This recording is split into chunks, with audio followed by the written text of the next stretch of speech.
Your top story this half hour, the Department of Arts and Culture conducted a special Imbizo of the South African hip-hop music genre to explore opportunities and challenges within the industry.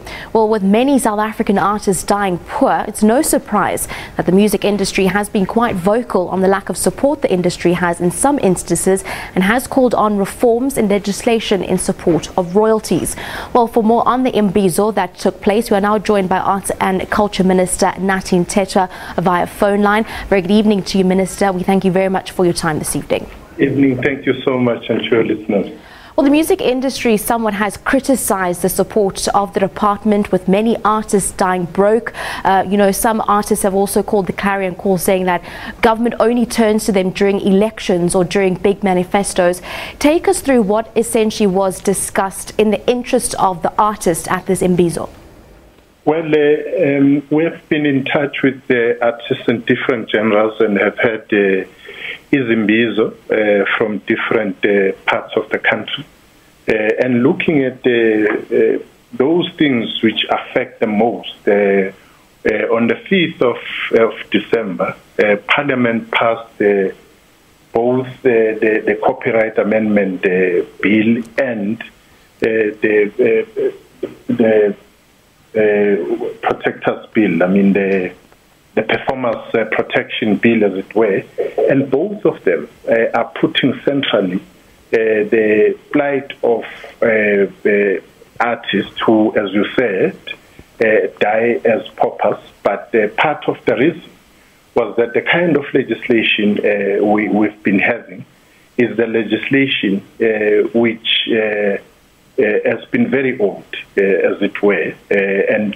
to that extent, one of the issues, one of the problems has been dealt with. But the other areas which formed part of our discussion is looking forward on human capital development, where we shared with them the approach of the department, particularly in investing in this economy, through academies training, through the push we are having of having arts education uniformly in schools and so on, but also looking at what could be done in helping those who are entrepreneurs or having entrepreneurial skills to take the whole of the sector forward. So it has been a good exchange, which obviously led to some of the way forward and the things we thought are important as we're engaging,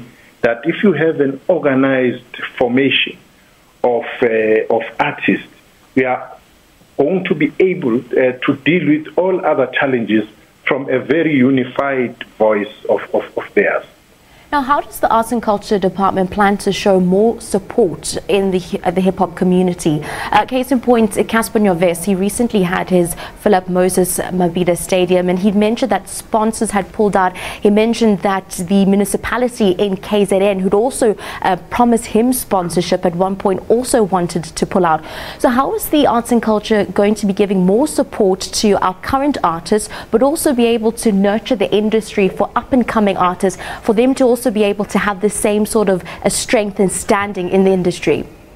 You would have seen that in our Imbizo there was a mix of both young and old, and those who represent the now and the future.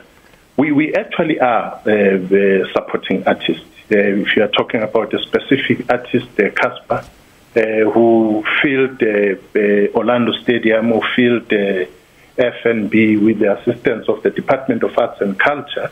So we definitely are playing our role as far as what we could.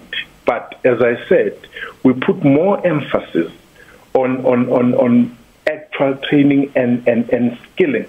You would have noticed that last week in Soweto, we opened one of the academies, the National Academy of African Performance Arts in Soweto, because we believe that we over and above the talent, which is immense in South Africa, you need to hone that talent into a proper skill with proper regulatory framework which we continuously sharpen so that the plight of the artist is always taken on board. For us, those we think that are important, and we also have shared with them the kind of actual funding and the different types of funding as far as we have has been, at the disposal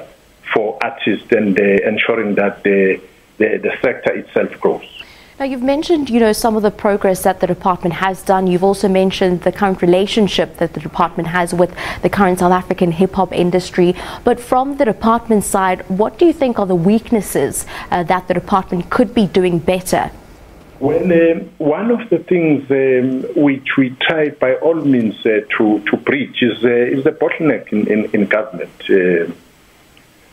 You have so much as your pie, arts and culture, but the demand out there is so huge from society, such that there are people who always complain that look, we've not been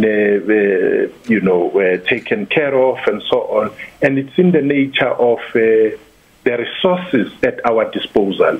If you can point out, one of the things, as I said, is how quick the assistance get to the people, and this is one area we are working on. Even those who've been promised and who are being given some of this assistance, if we can bridge that, I'm certain it's going to do a lot of make a lot of difference into their lives. In terms of reconciliation, just very briefly, Reconciliation Day is coming up the 16th of December. What are the department's plans to commemorate the day? Well, the day is commemorated under the theme Nelson Mandela and now Albertina Sisulu, the liberators for reconciliation.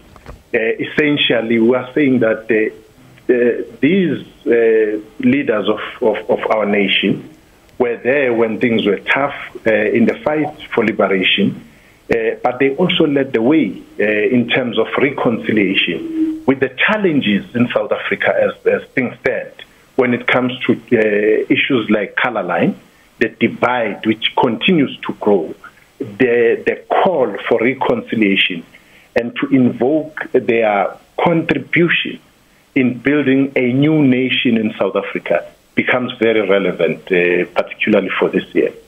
Thank you very much for your time this evening. That was Arts and Culture Minister Nathi Mthethwa just taking us through that Imbizo that the department has had specifically on the South African hip-hop industry, its obstacles, its challenges, as well as the opportunities that exist, and the commemoration plans for Reconciliation Day.